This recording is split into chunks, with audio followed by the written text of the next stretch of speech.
Hi hello అందరికీ నమస్తే అండి. ఈరోజు ఉల్లిగడ్డ ఫ్రై ఎలా చేయాలో చూద్దామండి. కొంచెం ఆయిల్ వేసుకొని పచ్చిమిర్చి ఉల్లిగడ్డలు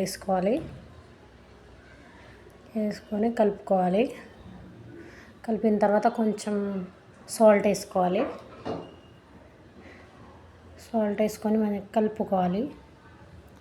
కలిపిన తర్వాత కరివేపాకు వేసుకోవాలి. కాసేపు మగ్గనివ్వాలి మూత పెట్టేసి.